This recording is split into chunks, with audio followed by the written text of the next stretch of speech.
Invité de ce journal, un autre candidat à cette primaire de gauche, Benoît Hamon, bonjour. Bonjour. Alors Vincent Peillon vient de mettre l'Europe en avant dans la présentation de son programme. Quelle est, votre vision européenne au moment où le souverainisme est de retour sur tout le continent ? Je pense qu'il faut continuer à construire patiemment, méthodiquement l'Europe. Elle est aujourd'hui en danger à raison des politiques d'austérité.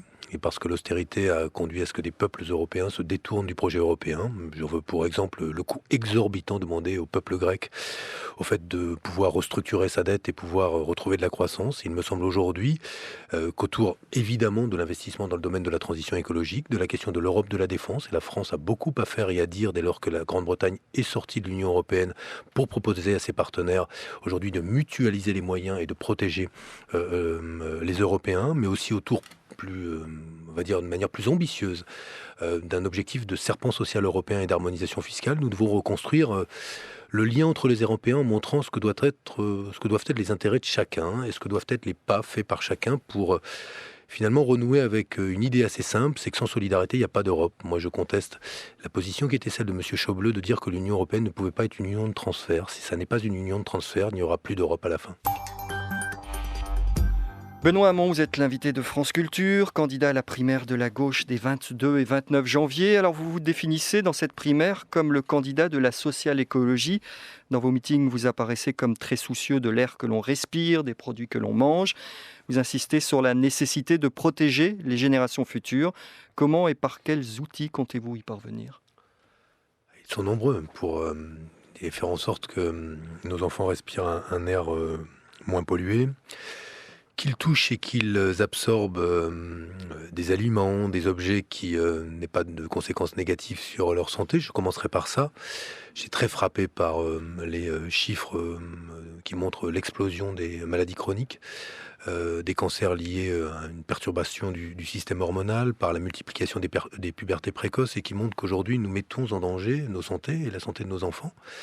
Pourquoi ? À raison de l'absorption de cocktails de perturbateurs endocriniens qui font que, on peut développer beaucoup plus tôt que prévu et dans un nombre beaucoup plus important des maladies chroniques qui sont des cancers pour l'homme de la prostate, des testicules, des cancers des ovaires qui se multiplient aujourd'hui de manière très dangereuse. Voilà un domaine dans lequel il me semble qu'aujourd'hui la responsabilité des pouvoirs publics est éminente. C'est pour ça que je veux la constitutionnalisation des biens communs, c'est-à-dire le droit à respirer un air pur, à boire une eau de qualité qui offrira une base juridique à partir desquelles construire des politiques fiscales pour dégager des ressources, mais aussi des politiques de santé publique de nature à notamment interdire la commercialisation, la distribution ou la production de produits pour lesquels nous avons un soupçon de dangerosité avéré. Et pour cela, je m'appuierai sur les travaux de l'Organisation mondiale de la santé, les travaux de l'Agence française de sécurité des aliments, qui montrent qu'il y a un registre aujourd'hui des perturbateurs endocriniens qui sont donc nuisibles à notre santé. C'est un des domaines dans lesquels je veux travailler. Mais on pourrait évoquer aussi la question de la sobriété énergétique, du développement des énergies renouvelables. Il ne s'agit pas juste de substituer à la production d'énergie polluante simplement des énergies renouvelables, des énergies propres. Il s'agit aussi d'avoir un modèle de développement plus sobre sur le plan énergétique. Et ce sera une des priorités de mon quinquennat, mais j'espère une priorité du long terme. Parce que ce qui me semble important aujourd'hui de dire, c'est que nous vivons d'ores et déjà des transitions. J'entendais dire, le programme de Benoît Hamon est intéressant, c'est un programme à 10 ou 15 ou 20 ans. Sauf que ces enjeux-là, l'évolution, l'impact de la révolution numérique sur le travail, l'impact de ce qu'est notre modèle de développement sur l'écologie, ils sont de maintenant. C'est maintenant que ça a commencé déjà. Et il me semble qu'il ne faut pas repousser les décisions à dans 5, 10 ou 15 ans.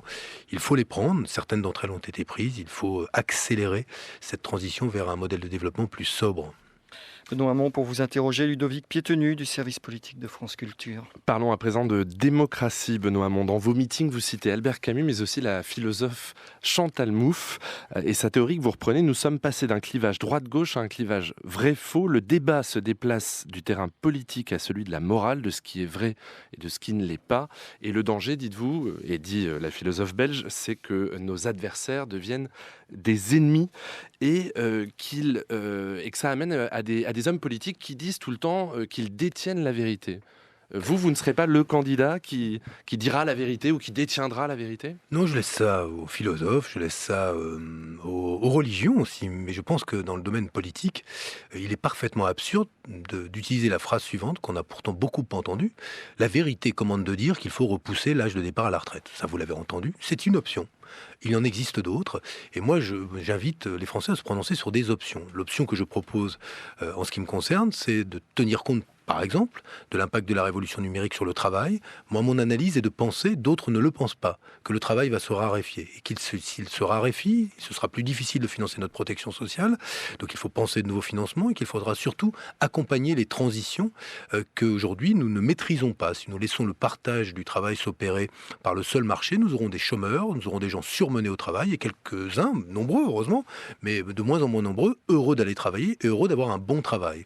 Moi, je souhaite que le revenu universel, le partage du temps de travail, participe de cette protection des individus qui nous permettent d'être plus autonomes par rapport au travail. C'est une option, ça n'est pas la vérité.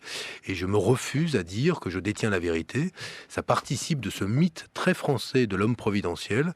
Pourtant, instruit par l'expérience, on devrait pouvoir vérifier de manière assez lucide qu'aucun des candidats providentiels depuis que la Ve République et Ve République n'a jamais été un président providentiel en quoi que ce soit. Donc je ne vois pas pourquoi le casting de cette année 2017 serait plus miraculeux que les précédents. Dans votre programme, vous proposez aussi par référendum, le jour du second tour des législatives, la reconnaissance du vote blanc, de soumettre cette question-là aux Français. Le droit de vote des étrangers aux élections locales et ce que j'ai appelé le 49.3 citoyen, c'est-à-dire la possibilité pour 1% des citoyens inscrits sur les listes électorales, par pétition, encadrée par la loi évidemment, dont il faudra trouver des moyens de faire en sorte qu'un texte voté par le Parlement, oui évidemment, au passage, mais qu'un texte voté par le Parlement soit soumis à référendum. La question là encore qui nous est posée, moi j'y apporte une réponse, c'est: y a-t-il trop ou pas assez de démocratie en France? Je considère qu'il n'y en a pas assez. Et si nous voulons faire revivre le clivage droite-gauche, eh bien nous avons besoin de plus de démocratie. Plus de démocratie, ça passe par ces solutions-là, pas que par le référendum, puisque je souhaite également que nous passions d'une 5e à une 6e République et que celle-ci soit élaborée par une constituante qui associe le Parlement et des assemblées régionales de citoyens tirés au sort. Justement, sur le référendum, est-ce que d'après vous, c'est le seul moyen ou l'un des moyens principaux pour avoir plus de démocratie directe? Et dans un deuxième temps, est-ce que ça ne remet pas en cause finalement la démocratie élective, représentative?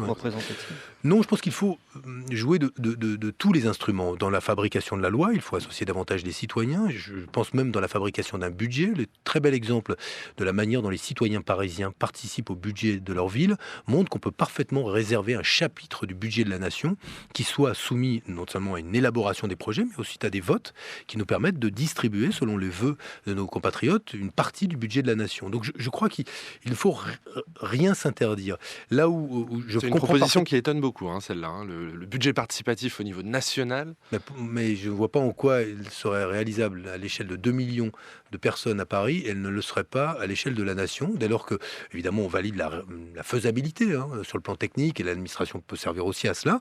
Elle n'est pas là juste pour proposer des projets que reprennent ensuite, parfois un peu benoîtement, les ministres. Elle est là pour évaluer la capacité qu'il y a à faire ce que les citoyens proposent. Moi, je pense qu'on peut changer l'ordre dans lequel se font les choses, faire ce que les Anglais appellent du bottom-up, mais je pense que ça a du sens de travailler à la démocratie horizontale et une démocratie qui ne soit pas verticale que dans un sens du haut vers le bas, mais aussi du bas vers le haut. Qu'est-ce que vous pensez de l'idée qui circule d'un Sénat citoyen, de remplacer la Haute Chambre par des citoyens tirés au sort, rémunérés pour cela pendant 2 ans, avec un pouvoir de dissolution sur le gouvernement?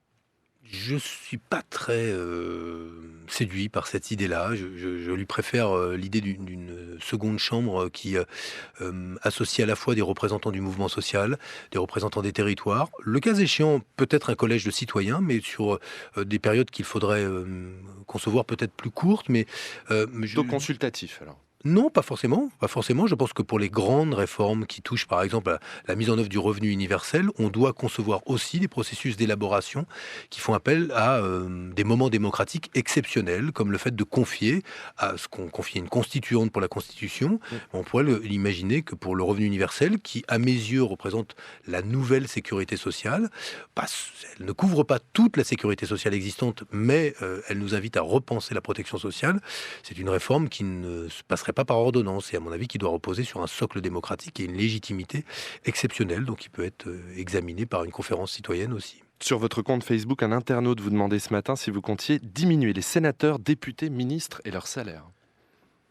Diminuer le nombre, moi je pense qu'il faut mieux les staffer, pour être très simple. Si on les diminue, il faut qu'ils aient des équipes qui leur permettent véritablement de contrôler les politiques publiques. Moi, ce que je constate aujourd'hui en exerçant mon mandat de Vous dites parlementaire... pas un Sénat à 200, comme Arnaud Montebourg par exemple, dont Non, mais 100 citoyens tirés au sort d'ailleurs. Bon, on peut donner des chiffres. Moins de députés. Mais ce qui me non, semble, ouais. c'est que on doit se concentrer sur des objectifs. Quel est l'objectif? C'est que le Parlement ait le moyen aujourd'hui de cofabriquer la loi et de contrôler les politiques qui sont mises en œuvre par l'exécutif. C'est ça qui nous intéresse.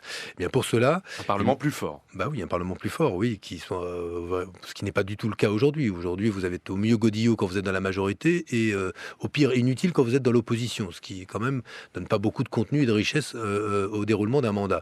Donc il me semble aujourd'hui qu'on doit se concentrer sur les moyens qui sont ceux de contrôle et d'évaluation des politiques publiques du Parlement, ce qui est aujourd'hui reste, à mes yeux, le parent pauvre de l'activité parlementaire actuellement. Benoît Hamon, merci. Vous étiez l'invité de France Culture, Merci à vous. interrogé par Ludovic Piétenu.